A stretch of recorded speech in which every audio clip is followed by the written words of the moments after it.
Hello, my name is Roderick, and last Christmas my own daughter looked me in the eye and said, "You're not needed." Imagine hearing that after a lifetime of sacrifice. I walked out into the cold night, but I carried a silence heavier than anger. What they didn't know is that silence was only the beginning. Would you still call that family? The evening air in Portland carried that familiar December bite, the kind that nips at your ears and fogs your breath as soon as you step outside. I had been looking forward to this night, the soft lights, the smell of pine, the chatter of family gathering around the fireplace. Stepping into Narita's home, I expected warmth. Instead, I was met with an uneasy quiet, the kind that hums beneath the surface before something is said you can never take back. The house was beautifully decorated, garlands draped across the banister, a wreath on the door, crystal ornaments glittering on a tall tree. I recognized them. Many were purchased with the Christmas bonuses I used to slip into Narita's account, back when she and Lucian were still struggling to pay their mortgage. Now they gleamed under the warm glow of string lights, but I couldn't shake the feeling that I didn't belong in this picture. Aveline's absence hung over me more than ever. She had loved Christmas, fussing over every detail, humming carols under her breath while wrapping gifts. Without her, the season always felt hollow, but tonight the hollow space seemed to be me. I noticed Narita's distracted movements as she arranged wine glasses on the table. She barely looked at me, offering only a polite nod before turning away. Lucian, sitting comfortably with a glass of Cabernet, didn't bother standing to greet me. He looked past me as though I were part of the wallpaper. My chest tightened at the coldness in their demeanor, but I said nothing. I had grown used to subtle slights over the years, yet tonight there was a sharper edge I couldn't quite place. Then Narita spoke, her words slicing through the air without warning. "Dad, you're not needed this Christmas." The room seemed to fall silent. I studied her face, searching for hesitation, for some sign she didn't mean it. But her expression was firm, her eyes already drifting elsewhere as if the matter was settled. My lips parted, but no words came out. For a moment it was as though I had stepped outside my own body, watching myself as a stranger, discarded by the people I had sacrificed so much for. I turned to Lucian, hoping he might soften the blow, offer even a token of support. Instead, he sipped his wine slowly, a faint smirk curling at the corner of his mouth. He didn't have to say anything. His silence was loud enough. A line I'd once read came to me then. "The most painful thing is being invisible in a place you built." That was exactly what I felt. Humiliation pressed into my chest, numbing me as if my heart had been dipped in ice water. On the dining table, I noticed an elegant stack of invitations, cream-colored cardstock embossed with gold lettering. I reached for one, curiosity outweighing courtesy. My fingers trembled as I unfolded it. There it was, a glossy invitation to the Hale family Christmas dinner. Every name carefully listed. Cousins I hadn't seen in years, nieces, nephews, even neighbors. But not mine.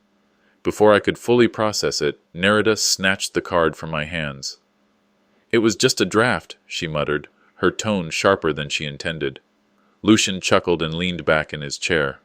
"It's just a formality, Dad. Don't take it personal." The words stung more than any insult. To be erased so deliberately, it was no accident, no oversight. It was a message. I sat there for a moment longer, the weight of decades of sacrifice pressing down on me. Late nights, working overtime to cover Narita's tuition. Signing loan papers so she and Lucian could buy this very house. Driving miles in the snow to watch her recitals when she was a girl. And yet, here I was, crossed out of the family ledger like an unwanted note. I thought of Aveline, her voice gentle in memory. "Family is not who shares your blood, but who shares your table." She used to say it every Christmas as she set extra chairs for strays and neighbors. The irony wasn't lost on me. Tonight, I was the one denied a seat at the table I had helped provide. Resolve began to simmer beneath my ribs, quiet but steady. Outwardly, I remained still. No scene, no protest, only silence. I stood, sliding my arms into my coat. Narita gave me a nervous glance, half-heartedly saying, "Dad, don't take it the wrong way." But her voice lacked conviction. Lucian didn't even look up. My shoulders stiffened, my jaw clenched, yet my steps were calm as I walked toward the door. The December wind cut into me as I stepped outside, sharper than any words spoken inside. Behind me I heard muffled laughter resume, as though my absence restored their comfort. I closed the door gently, not slamming it, my silence heavier than rage. In that moment, one thought crystallized in my mind. They believe I am unnecessary. They will soon learn how wrong they are. The December night wrapped itself around me as I stepped out of Narita's house. Behind me, muffled laughter spilled through the closed door, a sound that once would have warmed me but now cut deep. The air was sharp, each breath clouding before my face, each exhale heavy with something far colder than the frost. Christmas lights twinkled across the neighborhood, reindeer glowing on lawns, inflatable Santas nodding with every gust of wind, symbols of joy and togetherness. For me, they only amplified the silence pressing in. I walked slowly to my car, the crunch of gravel beneath my shoes sounding louder than usual. My hands shook as I pulled out the keys, the metallic jangle echoing in the stillness. Sliding into the driver's seat, I gripped the wheel hard, the stiff ache in my knuckles betraying both age and anger. It's a strange thing, I thought, when you realize the people you raised no longer see you as family. The engine hummed to life, but there was no comfort in the sound. I drove through familiar streets lined with glowing porches and families gathering inside, their silhouettes flickering behind curtains. At one stoplight, I noticed a young father loading wrapped gifts into the back of his SUV. His little girl, no older than Narita once was, tugged at his sleeve, giggling as he lifted her onto his shoulders. The sight made my chest tighten. Once I had been that father, shoulders aching under the weight of presents, yet proud of every extra burden. As the car rolled forward, memories bled into me. Second mortgages I signed without hesitation, vacations canceled so tuition could be paid, sleepless nights spent working overtime. Every parent knows, I murmured aloud, my voice filling the empty cabin. You give until it hurts, and then you give some more. That was the creed I had lived by. Yet tonight proved that all those years of sacrifice meant nothing.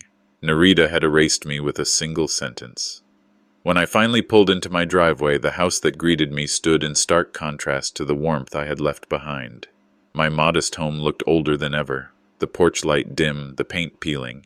Inside, the furniture sagged from years of use. The draft crept through the windows, repairs long delayed because money had always gone elsewhere. I switched on the living room lamp, its yellow glow casting long shadows across the room. Every corner whispered of Aveline. She used to fill this space with life, laughter, and the scent of cinnamon rolls. Now, the silence weighed heavier than the walls. Her words echoed in my memory. You don't measure love in dollars, but in presence. I had given both, money and presents, only to find myself disposable in the end. I sat down heavily, the image of that Christmas invitation burning in my mind. My name missing, a deliberate omission.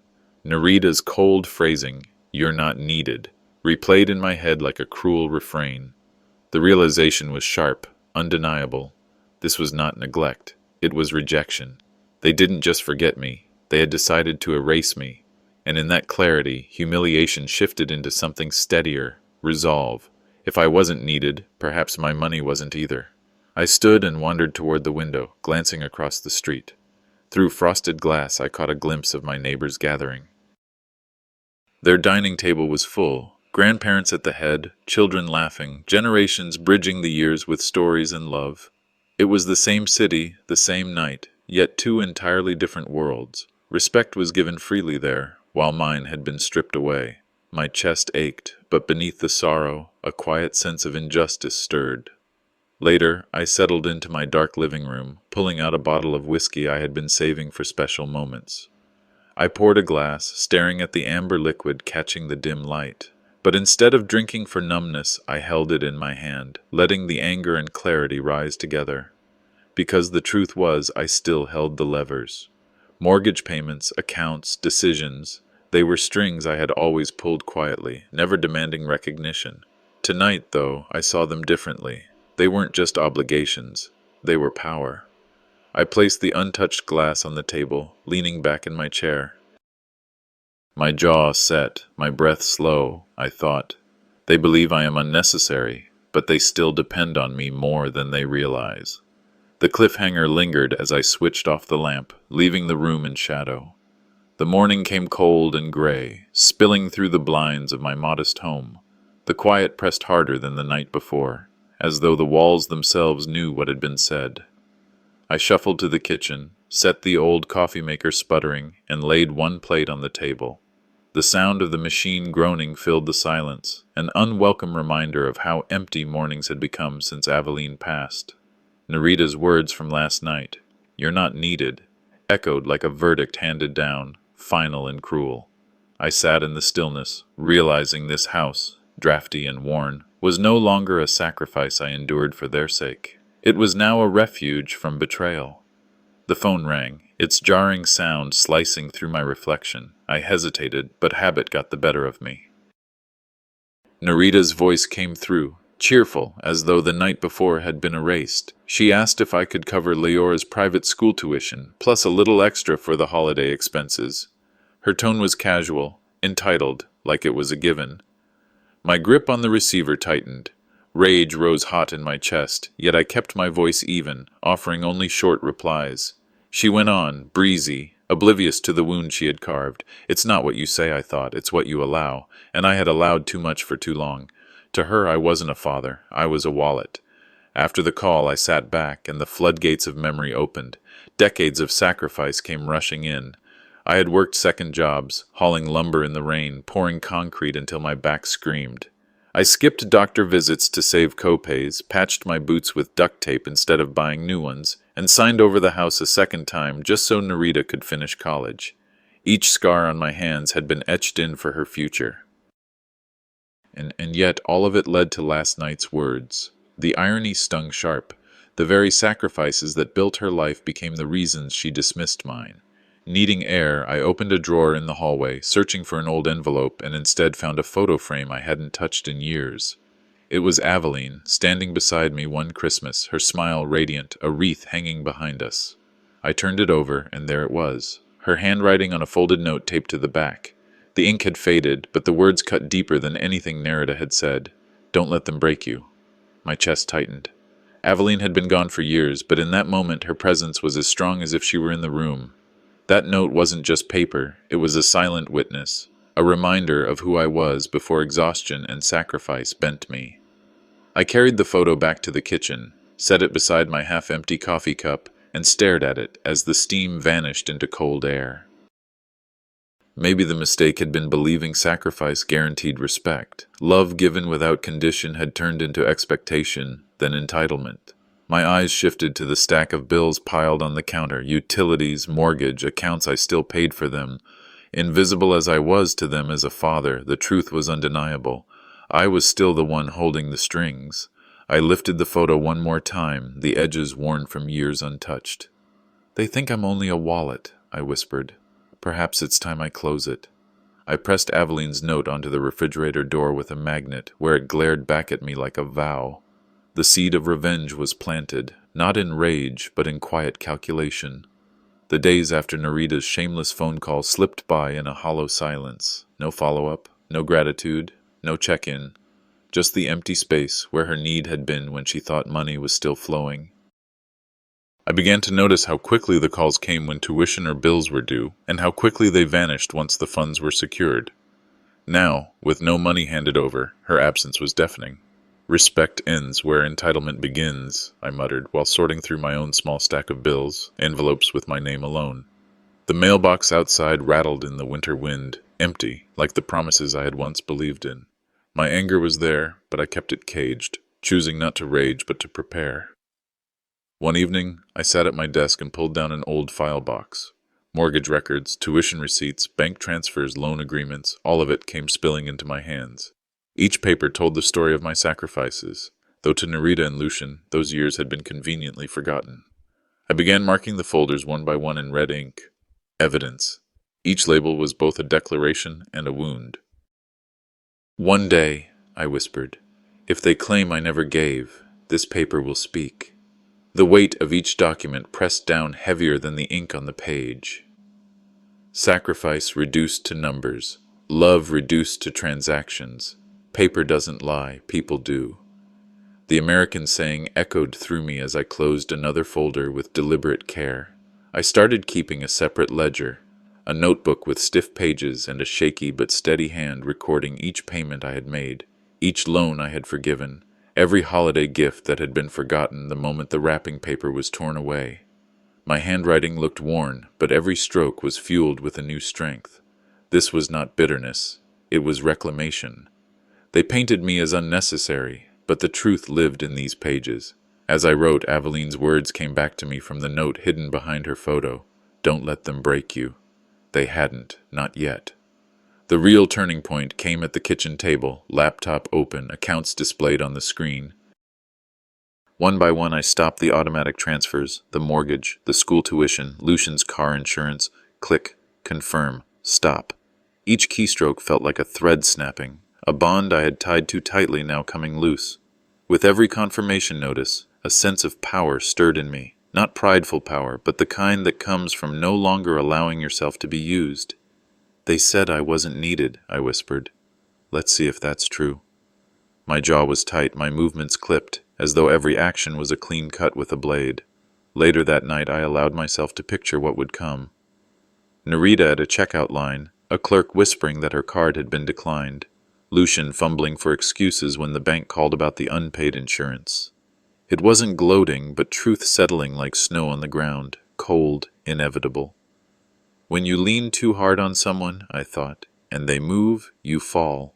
I wasn't out to humiliate them in public. I simply wanted reality to remind them of what they had chosen to erase.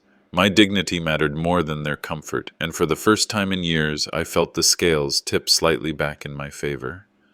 When I was finished, I returned to the office. The red-marked evidence folder lay fat and ready on my desk. I placed my hand on it a moment before closing it and sliding it into the drawer. My voice was quiet, but it carried. This is not revenge yet. This is the first warning.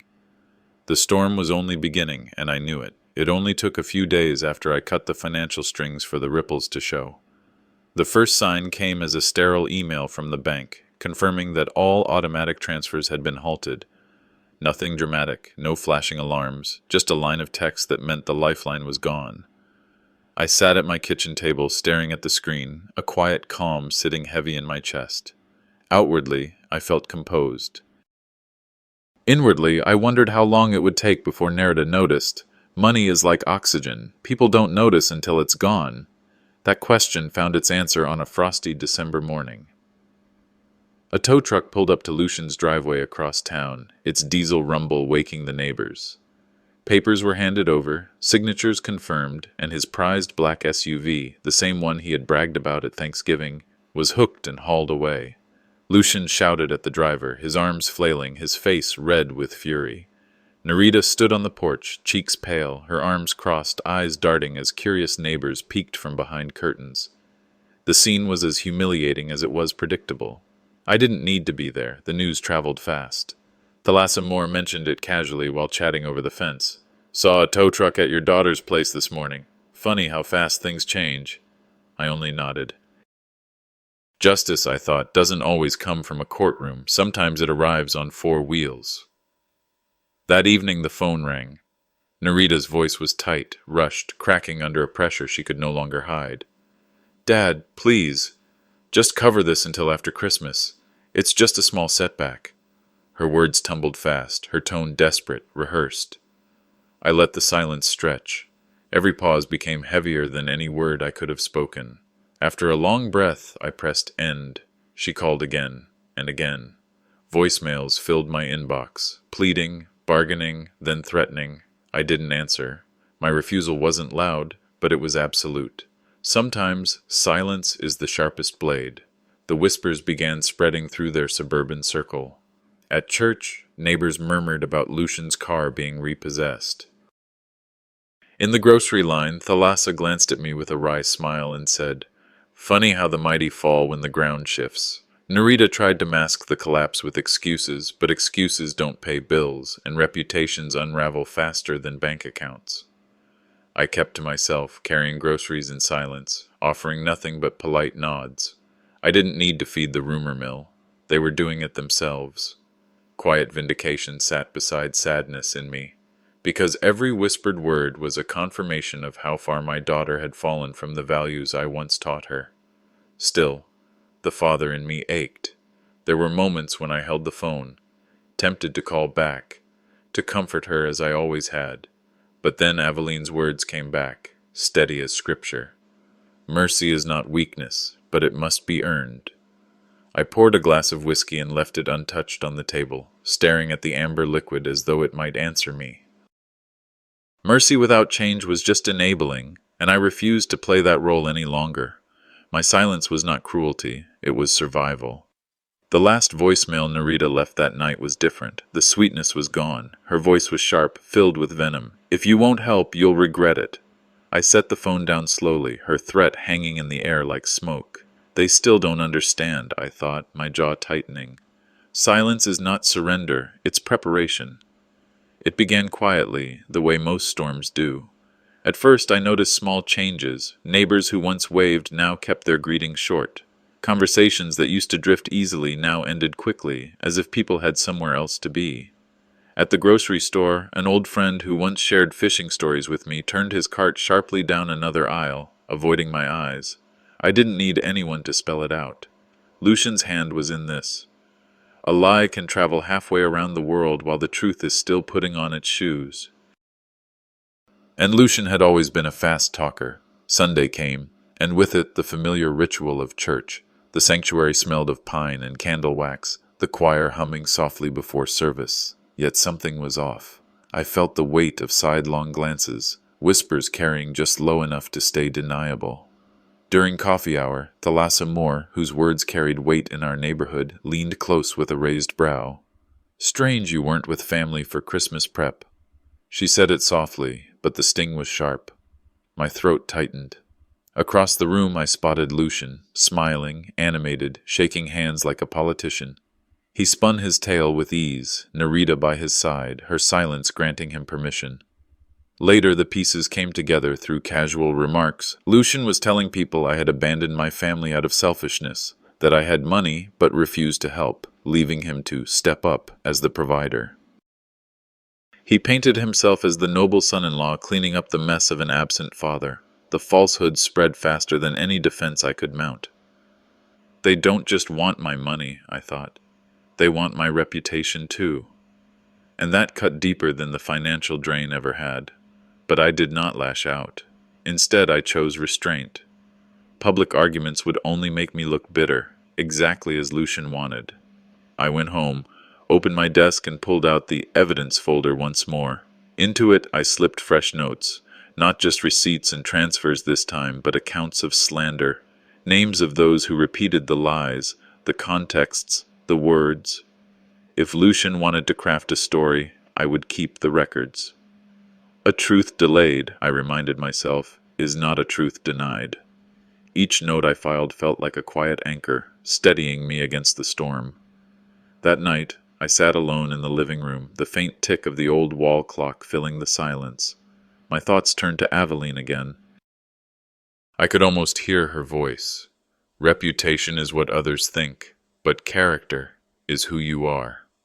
The words settled me. Proving my innocence to the gossips was wasted breath. My dignity wasn't in their hands, it was in mine. The time would come when silence would no longer be passive, but powerful. Until then, patience would be my shield. I replayed Thalassa's remark in my mind, tucking it away like another piece of evidence. Strange you weren't with family. The irony burned.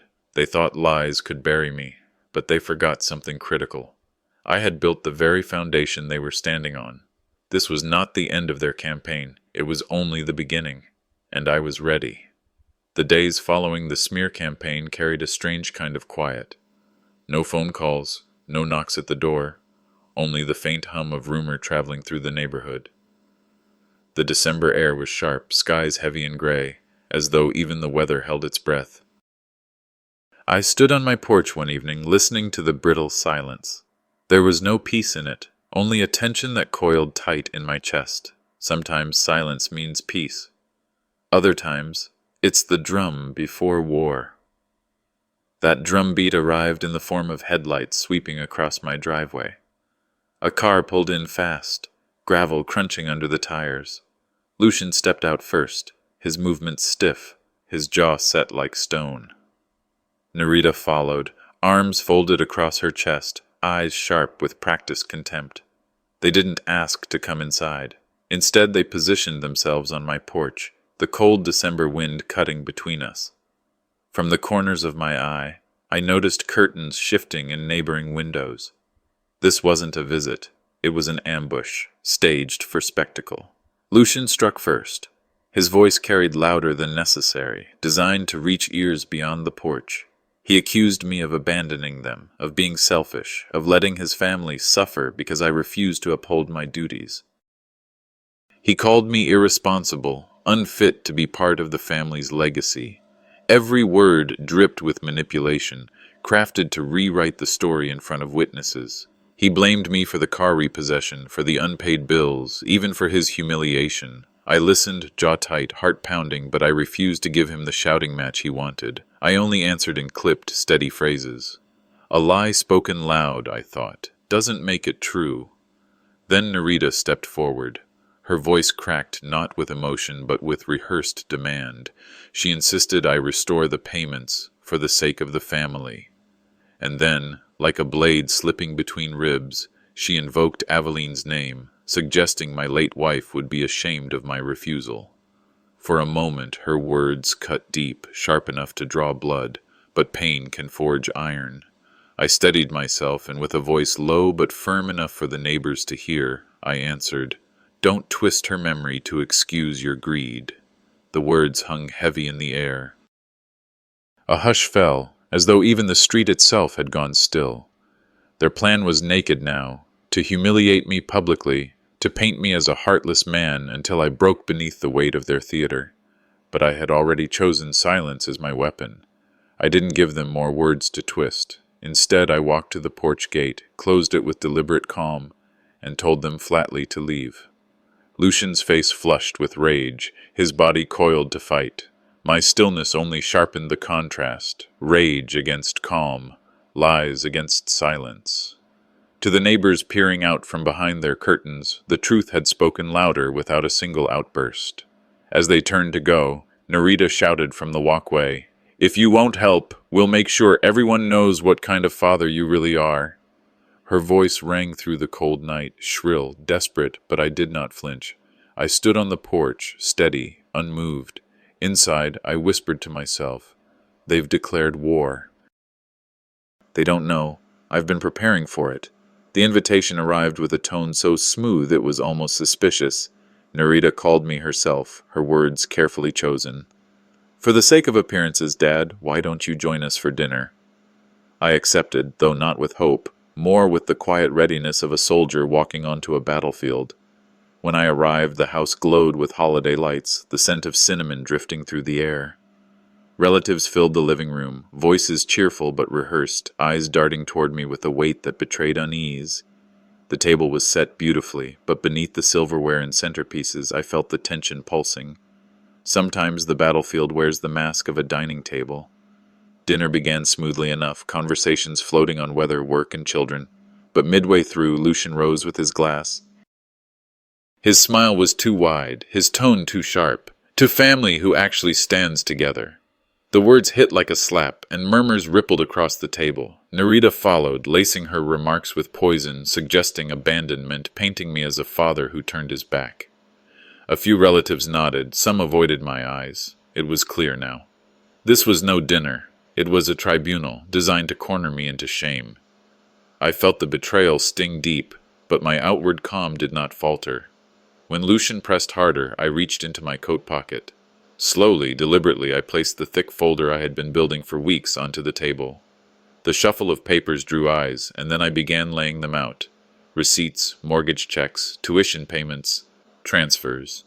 My voice was steady. "If you want the truth, let paper speak." One by one, the documents spelled out years of sacrifice.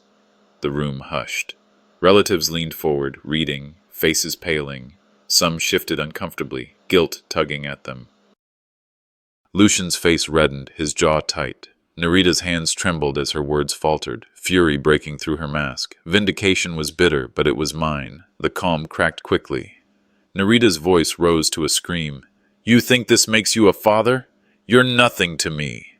Lucian slammed his fist onto the table, rattling glasses, accusing me of trying to humiliate them. Voices erupted. Cousins tried to calm things. An aunt scolded Narita. Another relative shouted at Lucian. The festive glow of the holiday lights turned grotesque as shadows of anger played across faces twisted with rage. What had begun as dinner devolved into open war, a storm breaking in the middle of the family table. Then came the break I had long expected. Narita shoved her chair back, her voice ringing through the chaos. "As far as I'm concerned, you're dead to me." She stormed out, Lucian on her heels. Some family members followed, others sat in silence, stunned, avoiding my eyes. I remained seated, the papers still lying bare on the table. I did not follow. I would not beg. Blood may bind, but respect is the only glue that holds. And tonight, that glue had dissolved completely. Slowly, I gathered the papers, stacked them neatly, and slid them back into the folder. My hand was steady, my jaw firm. Inside, the thought settled cold and heavy. They thought tonight would bury me. Instead, it buried whatever family we once were. The words still echoed in my ears. "You're dead to me." The house was quiet, but the silence was not comforting. It was heavy, oppressive, lingering like smoke after a fire. I sat in my living room, staring at the faint glow of the Christmas lights I hadn't yet taken down. Their twinkle mocked the emptiness inside. Bonds don't always break with thunder. Sometimes it's the echo afterward that hurts most, and the echo of Narita's voice lingered louder than any shout could. The days passed slowly, marked by the absence of what used to be ordinary. The phone stayed silent. No apology, no anger, not even a slip of guilt, only quiet. I'd catch myself glancing at old framed photos, Narita at her graduation, Lucian grinning at their wedding, Aveline smiling between us. Those frozen moments of closeness felt almost cruel now. Voicemails arrived, but only from acquaintances, neighbors, or automated reminders. Never from her. Growing old teaches you many things, but nothing sharpens like the silence of your own children. The fracture spread wider than just between us. A cousin sent a message saying he was sorry for how the dinner erupted, admitting he had long suspected Lucian's exaggerations. Another relative reached out quietly, embarrassed they hadn't spoken up. Their words were hesitant, private, like confessions. Yet just as many avoided me entirely. Some took Narita's side, repeating Lucian's narrative of abandonment. What had once been a family gathering now split into factions, whispers and silence drawing the new battle lines. Betrayal, I learned, doesn't always roar. Sometimes it is the absence of voices that wounds most. Word eventually filtered back to me. Lucian was slipping. A major contract at work had collapsed, whispers of financial mismanagement swirling. Neighbors mentioned debts, late payments, cracks appearing in the facade he had polished so proudly. I felt no joy at the news. There was only inevitability. Character cracks always show, given time. And while I stayed silent, the community began to notice. The man who once painted himself as noble provider was suddenly seen differently. Reputation, once a weapon, was turning back on him. Justice sometimes moves slowly, but it never sleeps. Meanwhile, my own life steadied into quiet rhythms. I tended my small garden, even in winter, pruning back the stubborn shrubs. I read by the fire, cooked simple meals, kept the house warm against the January chill. I realized peace is not the absence of family, it's the absence of poison. The ache of loss remained, but it no longer dictated my every breath. Strength, I discovered, could be carved from solitude. Then one evening, as I sat in the living room, my phone buzzed. The name on the screen froze me. Narita. For the first time since the confrontation, she was reaching out. My chest tightened, but I did not move to answer. I simply let it ring, the sound filling the room before dying into silence again. My final thought was bitter but clear. When silence becomes their only language, maybe it's the only one worth speaking back. Rumors have a way of changing shape once they find paper. For weeks I'd heard whispers in the grocery store aisles, in church pews behind cautious glances. But late January, the whispers turned into records. The local paper ran a small column, Lucian Voss, listed in debt filings. A screenshot of court documents spread through the neighborhood forum. Suddenly, admiration became suspicion. The The same neighbors who once nodded approvingly at him now spoke in quieter, harsher tones. Truth doesn't need a spotlight, just time, and time had begun speaking louder than his lies. The summons followed quickly. Nerida received an official notice, an inquiry into financial mismanagement tied to accounts Lucian controlled. I didn't see the letter, but I heard of it through a neighbor who worked at the courthouse. Heavy stamps of reality, red ink across official papers, names and numbers tied to theirs. Lucian tried his bravado act, dismissing it as gossip, sneering in public. But cracks showed in his posture, in the way he avoided certain stares. I felt no thrill of revenge, only a grim sense of closure. The tide had turned, and I hadn't needed to lift a hand. Not long after, an unexpected visitor arrived. An old colleague, Robert Ames, a lawyer who once advised me years ago when I refinanced the house, knocked on my door. His hair was grayer now, but his tone steady. He carried documents, copies of records I had signed, proof of the payments I had made over decades. "Roderick," he said, "if they try to twist the story, the truth is already written." That reassurance struck deeper than I expected. For months I had been made to feel invisible, doubted even by my own blood. Yet here was the record, alive and undeniable. Sometimes the world forgets, but the record doesn't. The family fracture widened. Relatives who had kept their distance now began to retreat from Nerida and Lucian instead. A cousin wrote a quiet note, apologizing for not defending me at dinner. Another admitted they had been swayed by Lucian's performance, but now saw the truth. Yet the ones whose words cut deepest, my daughter most of all, remained silent. Apologies came like raindrops after a drought. Too little, too late, never from the clouds that mattered most. What had once been a family had split into factions beyond repair. I knew then that I had to make my stand, not with fists or shouts, but with refusal. I would not co-sign loans. I would not cover debts. I would not play the role of scapegoat, nor would I be the safety net they assumed would always be there. My quiet statement was clear. Strength isn't striking, it's refusing to bend again. The final image of January remains etched in my mind.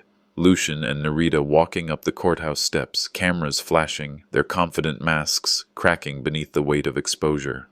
I stood across the street, unseen in the crowd, then turned and walked away. My verdict had already been written long before the court could decide. Some lessons come only when the lights are brightest and the applause is gone. The morning after their court appearance, the air in town buzzed with conversations I didn't need to eavesdrop on. Their downfall had become the new talk of Portland's quieter corners, at the hardware store, in the pews at church, whispered at diner counters over steaming mugs of coffee. For the first time, the silence in my own home did not ache with loneliness. It felt like peace.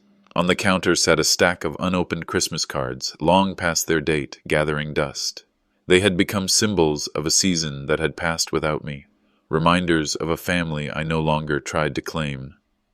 The phone rang once. Nerida's name glowed on the screen, and for the first time I didn't even flinch. I let it ring out, fading into silence, a boundary drawn not with words, but with refusal.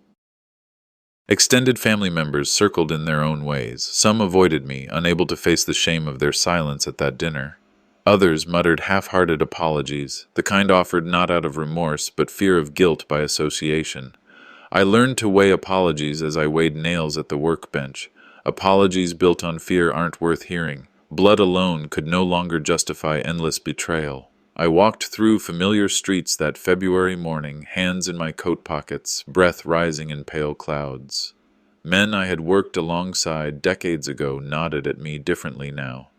Respect laced with awkwardness, the kind given to someone whose story had been twisted and then set straight in public.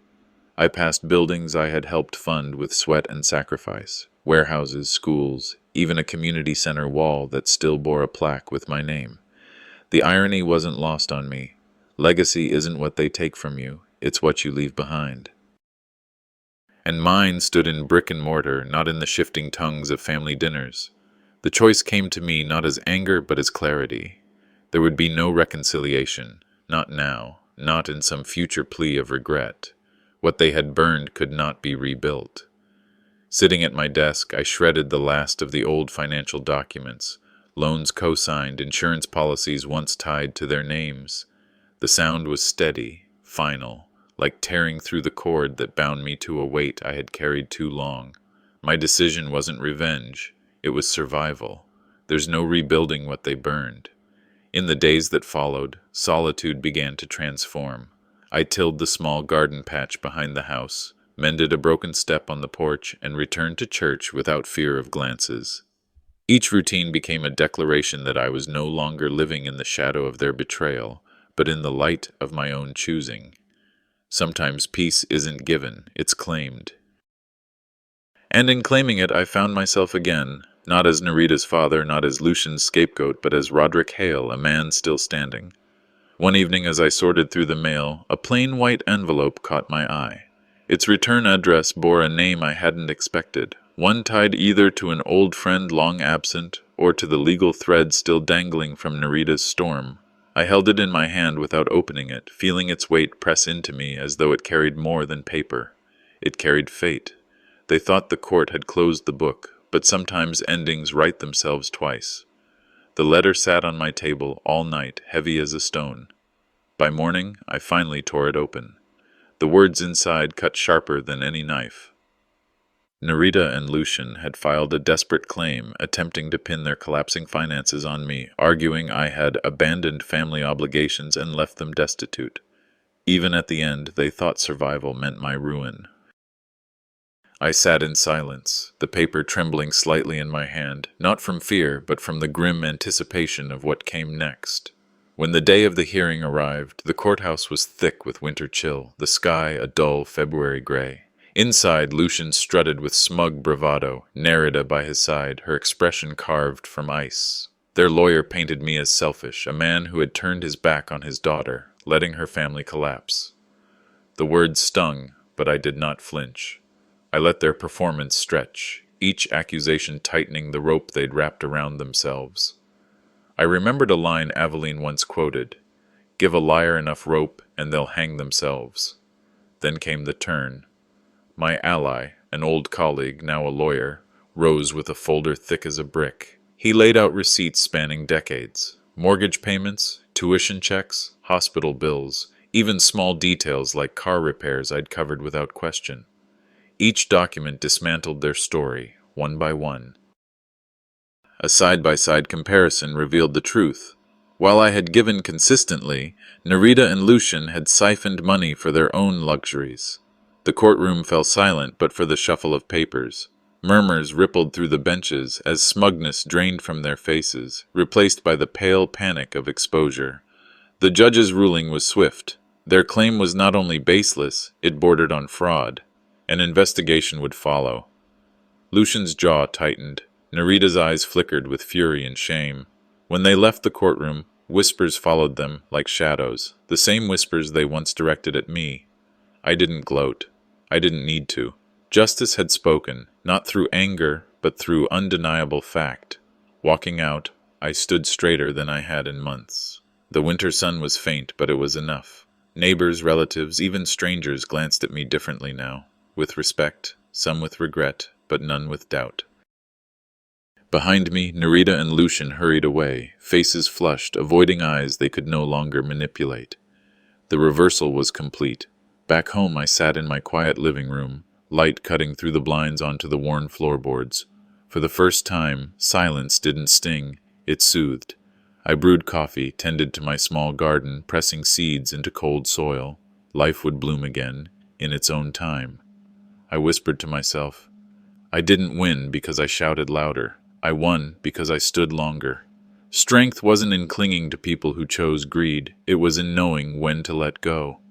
As dusk fell, I walked through town. People greeted me with nods, some with handshakes, no longer with avoidance. I returned each gesture calmly, not needing recognition, but accepting it all the same. My heart still bore scars, but it beat steady, free. Christmas had ended in betrayal. But the final verdict, the one that mattered, was mine.